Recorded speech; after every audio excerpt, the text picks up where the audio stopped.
अभी आपको बराह रास्त ले चलेंगे जहां इस वक्त सेनेटर इरफान सिद्दीकी गुफ्तगू कर रहे हैं। ये कर रहे हैं। मेरी गुजारिश सिर्फ इतनी है कि मुज़ाकरात का ये अमल उनकी पेशरफ्त पे शुरू हुआ था।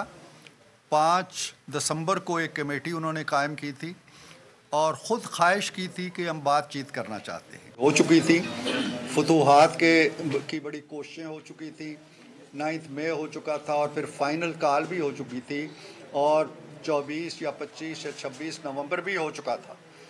उसके बाद उन्होंने शायद महसूस किया कि अब हमारे पास मार्का आराई के बजाय मुज़ाकरात का और गुफ्तगू का रास्ता बाकी रह गया है। सो उन्होंने एक कमेटी बना दी। वो कमेटी हमारे स्पीकर साहब से मिली। आपको मालूम है हाउस के अंदर भी उन्होंने ख्वाहिश का इजहार किया कि हम बातचीत करना चाहते हैं। स्पीकर साहब से उन्होंने ये कहा कि आप हुकूमत से कहें। स्पीकर साहब वज़ीर आज़म से मिले। वज़ीर आज़म साहब ने एक मुज़ाकराती कमेटी तश्कील दी जिसमें तमाम इत्तेहादी जमातों के अरकान, 7 जमातों के अरकान उसमें शामिल कर दिए। उसके बाद हमारा सीरियस डेलिब्रेशन शुरू हुई। पहली मीटिंग में ये तय पाया कि वो अपने मुतालबात तहरीरी शक्ल में लेके आएंगे। दूसरी मीटिंग में वो नहीं लेके आए। चलते चलते जो 16 जनवरी को मीटिंग हुई उसमें वो अपने मुतालबात लेके आए तहरीरी शक्ल में।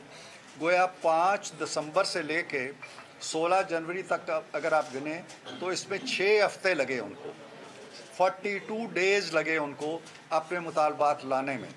और हमसे ये तकाजा है कि आप 7 दिन के अंदर अंदर उन तमाम निकात का जवाब भी दे दें और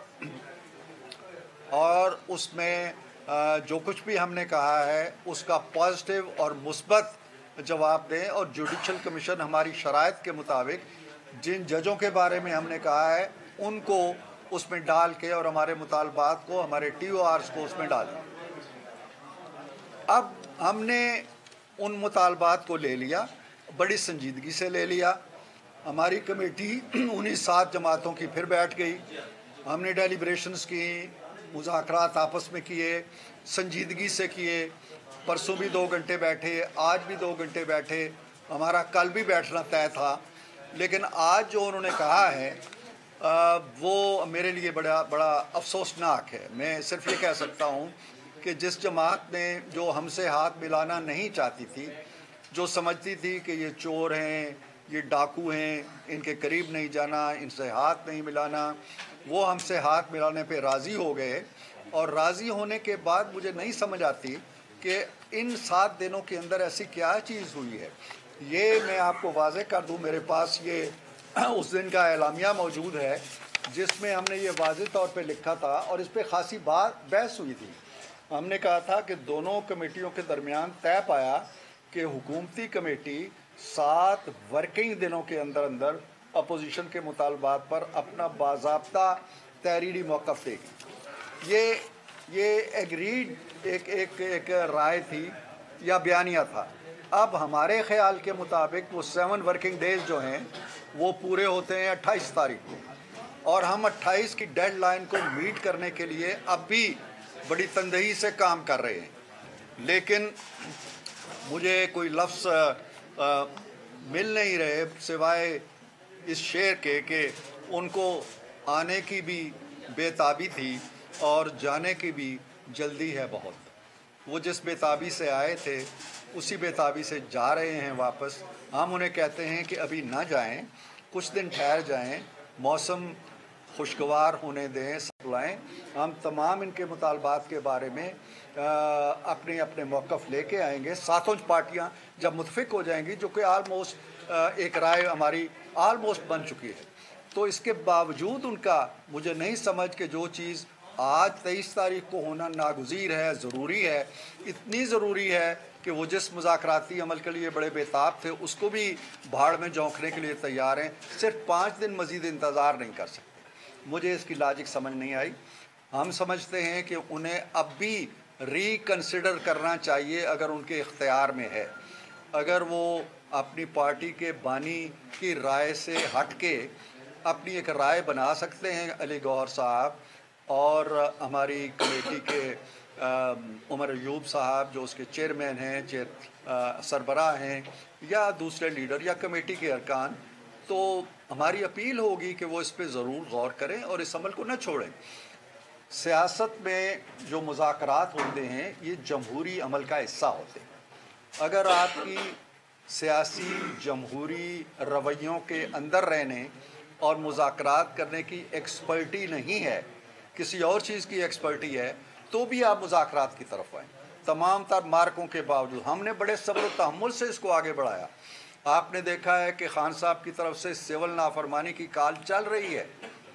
वो बाहर के लोगों को, अपने पाकिस्तानियों को कह रहे हैं कि पैसे ना भेजो। हमने इसको पॉइंट नहीं बनाया, हमने इस पर तसादुम नहीं किया, हमने उनको एक बार भी नहीं कहा कि खान साहब को रोके। इन सारी मीटिंग्स के दौरान हमने पॉइंट आउट भी नहीं किया कि मुज़ाकरात आगे चल रहे हैं। फिर खान साहब का एक ट्वीट आता है और हमारे वज़ीर आज़म को वो गाली देते हैं मुंह भर के बहुत बड़ी, और कहते हैं कि ये फ़लाँ का अर्दली है और फ़लाँ का है। हमने उस पर भी कोई एहतजाज नहीं किया। इनसे पूछिएगा, कोई प्रोटेस्ट हमारा उन मुज़ाकरात के अंदर भी नहीं हमने किया। हमने कहा कि ये मुलाकात चलनी चाहिए। फिर एक दूसरा ट्वीट आता है जिस दिन खान साहब को सज़ा होती है, वो उनसे भी 2 हाथ आगे है, हमने उसको भी मौजू नहीं बनाया। बाहर तकरीरें हो रही हैं, हम बड़े स्वभाव के साथ सुलझे हुए तरीके से, महज़ब तरीके से अपनी राह पे चलते रहे। अगर हम चाहते, अगर हमारी तरफ से, हमारे किसी लीडर की तरफ से वो ट्वीट आए होते तो हमारी तिक्का बोटी हो जाती, उसी दिन मुज़ाकरात ख़त्म हो जाती। अगर हमारा कोई लीडर उस लीडर के बारे में उस तरह के अल्फाज इस्तेमाल करे, तो हम क्यों ये कर रहे थे? हम इसलिए कर रहे थे कि हम मुज़ाकरात को मुज़ाकरात की स्पिरिट के मुताबिक, जमहूरियत की स्पिरिट के मुताबिक, गिव एंड टेक की स्पिरिट के मुताबिक आगे बढ़ाना चाहते थे। अब आपने चाचा को मैं ये पैगाम दे दिया है, समझता हूँ कि उन्हें इसे रीकंसिडर चाहिए। और अगर ये फैसले इस पे चुके हैं, अगर ये फैसले इस फैसले पे पहुंच भी चुके हैं, तो सिर्फ टीवी कैमरों तक ना रहें, हमें बाज़ाब्ता तौर पर, जैसे उन्होंने पहले लिख के दिया था, एक तहरीर दे दें कि जनाब आपने ये हमारे एतराज़ हैं, आपने हमारी बात नहीं मानी, हम मुज़ाकरात ख़त्म कर रहे हैं। एक तहरीर और दे दें जिस तरह पहले तहरीर दी हुई है, ताकि हम अपनी जो एक्सरसाइज कर रहे हैं उसके बारे में कोई फ़ैसला कर लें। जी, हमारी कमेटी कायम है, अब भी, आज भी कायम है। हम इस पे मज़ीद मिलेंगे, मुशावरत करेंगे। मैं तो ये पहला रद्द-ए-अमल, चूँकि आप सब लोगों की सवालात आ रहे थे, मैंने दे दिया है। एक बाज़ाब्ता रद्द-ए-अमल हमारी कमेटी के 7 अरकान, 7 जमातें मिलके इंशाअल्लाह ज़रूर देंगी। लेकिन मैं फिर उनसे ये इस ख्वाहिश का इज़हार करता हूँ कि वो इसको मुज़ाकरात से निकल के दरवाजे से बहुत दूर जाके पलट के आना बड़ा मुश्किल हो जाता है। पहली बात तो ये है कि आप एक जमहूरी सोच रखते हैं मीडिया के हवाले से, और आपने हमेशा जेल में भी जाके आज़ादी सहाफ़त की जंग लड़ी। हम आप पे इस किरदार पे फख्र का इज़हार करते हैं। कौमी असम्बली ने अगरचे टीका कानून, ये जो देखिए मैंने सवाल सुन लिया, मैं बिल्कुल सवाल सुन लिया। देखिए, जहाँ तक सहाफ़त की अक़दार का ताल्लुक़ है, सहाफ़ियों के हुकूक़ का ताल्लुक़ है, आज़ादी इज़हार राय का ताल्लुक़ है, इसके लिए हम लड़ेंगे, जद्दोजहद करेंगे। लेकिन मैं एक चीज़ आपको, अब सब माशाअल्लाह अपने अपने इदारे के तहत या जिस भी अंदाज़ में हैं काम कर रहे हैं और बड़ा एक्टिवली काम कर रहे हैं, मुश्किल हालात में काम कर रहे हैं।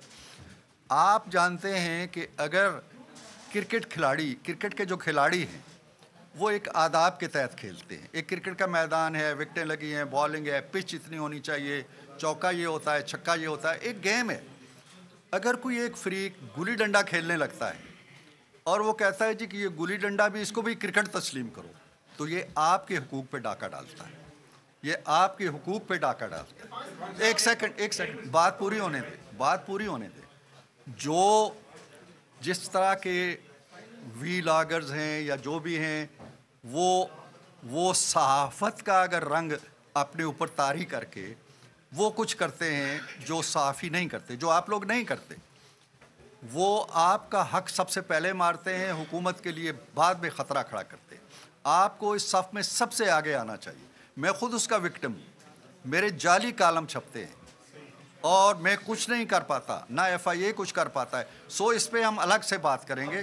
और आपके हुकूक के लिए इंशाअल्लाह हमारी आवाज़ पहले भी रही है, आइंदा भी रहेगी। और आप यकीन जानिए कि इसमें आपके हक़ के आज़ादी राय पे अगर कोई हर्फ आया तो हम ज़रूर उस पर एहतजाज करेंगे। के हवाले से अगर देखा जाए सिद्दीकी साहब, तो आप क्या समझते हैं, जिस तरह आप हैरान हैं, पूरी कौम भी इस तरह हैरान है, वजह क्या हो सकती है? एक वजह तो वो बयान सारी किए जा रहे हैं जो पेशावर की मुलाकात है, और स्पीकर कौमी असम्बली में भी कहा है कि ये एहतजाज उनके इशारे पे कर रहे हैं जो एहतजाज करवाते होते हैं। मुझे नहीं समझ आई कि उसकी वजह क्या है। वो हमारे साथ बैठ सकते थे, गैर रस्मी तौर पे बैठ सकते थे। आज कह देते कि जी स्पीकर साहब के कमरे में आ रहे हैं, अपनी रिजर्वेशन ज़ाहिर कर देते ज़ुबानी तौर पे, बाज़ाब्ता मीटिंग ना भी होती। तो मेरा ख्याल ये है कि शायद ये एक ऐसा मैदान है जो उनको ज़्यादा पसंद नहीं है, या जो जिसकी उन्हें रग़बत नहीं है ज़्यादा, या जिसकी एक्सपर्टीज़ नहीं है ज़्यादा, तो वो चंद दिनों में बेजार हो गए।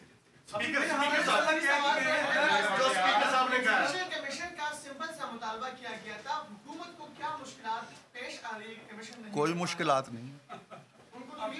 हमने कब कहा है कि नहीं बन रहा? एक करके हमें कोई मुश्किल नहीं है, हम इसी पे गौर कर रहे हैं। मुश्किल होती तो उसी दिन हम कह देते जी नहीं बन सकते। वो उन्हें कहाँ से ये इल्हाम आया कि हमने क्या फैसला किया? अच्छा सर, ये बताइएगा, हुकूमत ने, इस तरह आप कह रहे हैं कि हुकूमत को कोई जल्दी नहीं थी, हुकूमत मुआशी इदाद-ओ-शुमार बेहतरीन जा रहे हैं और उनकी ख्वाहिश पर हमने मुज़ाकरात करने का फैसला किया, तो अगर वो बैक ऑफ कर रहे हैं तो हुकूमत should have a sigh of relief. बिल्कुल, हम देखें, हम तो जमहूरियत के हवाले से, पार्लिमानी रिवायात के हवाले से, मुल्की मफाद के हवाले से, सियासी इस्तेकाम के हवाले से बात कर रहे हैं। हमारी सेहत पे इससे कोई असर पड़ता है या नहीं पड़ता है, ये एक अलग बात है। हम तो उस अमल की कामयाबी की तरफ जा रहे थे जो उन्होंने शुरू किया, उनके ईमा पे शुरू हुआ। दुख ये है कि वो उस अमल से उसको अधूरा छोड़ के हमारा जवाब तो सुन लेते। अगर उन्होंने हमारे घर पे दस्तक दी है, अपना एक सवालनामा हमें दिया है कि जी ये हमारा सवालनामा है, हम क्या कहते हैं उसके बारे में इनकार करते हैं, इकरार करते हैं, मोहब्बत से उनको बैठाते हैं, कहते हैं जी आए हम कमीशन भी बनाते हैं, ये जो जज आप कहते हैं वो भी बना। इंतज़ार तो करो, जवाब तो लो। अच्छा, आज अभी जैसे आप कमेटी के तर्जुमान हैं, अपोजिशन कमेटी के तर्जुमान हामिद रजा अभी कह के गए हैं कि आज रात तक अगर कमीशन बनता है तो हम आगे चलेंगे, वरना फिर हम दोबारा सड़कों पे होंगे। और क्या दूसरा सवाल ये है इरफान सिद्दीकी साहब, इसके मुल्की सियासत पर क्या असरात मुरतब होंगे इस ऐलान के बाद? देखिए, मुल्की सियासत पहले भी माशाल्लाह ठीक चल रही है और हमारे जमहूरी और रिवायात जो हैं वो उसके मुताबिक अदलिया काम कर रही है, पार्लियामेंट काम कर रही है, इदारे काम कर रहे हैं, चारों सूबाई हुकूमतें काम कर रही हैं, मईशत के इशारे बेहतर हो रहे हैं। तो ये उनके लिए उन्हें सोचना चाहिए कि वो अगर इस अमल से निकलेंगे तो कहाँ जाएंगे। क्या वो फिर 9 मई की तरफ लौटेंगे? क्या वो फिर 26 नवंबर की तरफ लौटेंगे? या वो फिर कहीं जाके किसी बाहर के दरबार में बैठ के वहाँ दस्तक देंगे? उन्हें सोचना चाहिए। हम ये नहीं है कि हम साई ऑफ रिलीफ है, साई ऑफ रिलीफ की बात नहीं है। हम तो चाहते हैं कि वो आएँ और बात जारी रखें। और आज रात को जो उन्होंने कहा है कि उनकी तशरीह गलत है। मैंने अभी आपको ये एलामिया पढ़ के सुनाया है, इसमें 7 वर्किंग डेज़ लिखा है और 7 वर्किंग डेज़ हम फारिग नहीं बैठे हुए, हम हर रोज़ मीटिंग्स कर रहे हैं, हम कानूनदान बुला रहे हैं, उस पर सारी मुशावरत कर रहे हैं। और हमने 28 तारीख का जो इसके मुताबिक 28 तारीख उन्होंने क्यों नहीं कहा जी कि नहीं हम 28 नहीं मानते या हम वर्किंग डेज़ नहीं मानते, हम तो ये 7 डेज़ हैं और 7 डेज़ पूरे नहीं होंगे तो हम बाइकाट कर देंगे। बोलते ये बात कहते हैं अंदर क्यों नहीं कही हमें कि जी मत डालें ये 7 वर्किंग। एक लफ्ज़ में पढ़ता था, एक जुमले पे वो सोचते थे, एक दूसरे से मशवरा करते थे, कहते थे हाँ ये ठीक है, कह देते जी कि ये 7 वर्किंग डेज़ नहीं चलेगा, 7 डेज़ ही रहने दें, तो फिर शायद 7 डेज़ ही हो जाते। जब 7 वर्किंग डेज़ हो गए तो फिर अपनी गिनती ठीक कर लें। इस्लामाबाद में सेनेटर इरफान सिद्दीकी मीडिया से गुफ्तगू कर रहे हैं। कहा कि पीटीआई ने मुज़ाकरात से इनकार किया है जो इंतहाई अफसोसनाक है। सब्सक्राइब करें और बेल दबाएं ताकि कोई खबर रह न जाए।